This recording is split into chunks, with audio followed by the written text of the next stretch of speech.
This story has no ghosts, no demons, no conspiracy theories. But what happened is far more disturbing. In 2004, a college student named Mitch was finishing his senior year. He was smart, athletic, and had a future that looked perfect. That's when he met Kayla. At first, she kept rejecting him. But Mitch didn't give up. And eventually, she said yes. What started as attraction turned into love. After graduation, they got married. By 2006, they bought their dream home, a quiet place with a white picket fence, a symbol of the perfect American life. Then came their daughter, and 2 years later, a son. Mitch loved both his kids, but his son? He was his whole world. Every morning, Mitch would leave for work after quietly looking at his sleeping children. Weekends were for family games, laughter, love. Everything felt complete, like nothing could ever go wrong.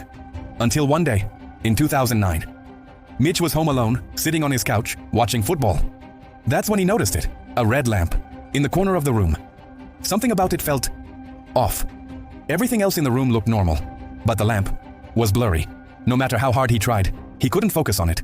He rubbed his eyes, moved closer, stepped back, but the lamp stayed, distorted.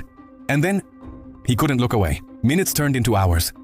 Hours into an entire day.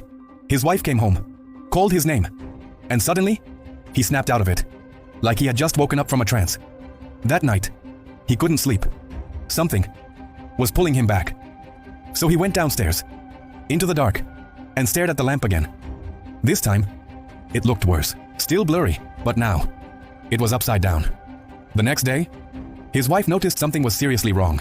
Mitch sat there, for hours, not eating, not moving, just staring. Doctors were called, voices surrounded him, but to Mitch, it was just noise. Loud, overwhelming, unbearable. And then, everything went silent. The lamp started growing, bigger and bigger, until it filled the entire room. And then, it swallowed him. Mitch opened his eyes. He was lying on a sidewalk, surrounded by strangers.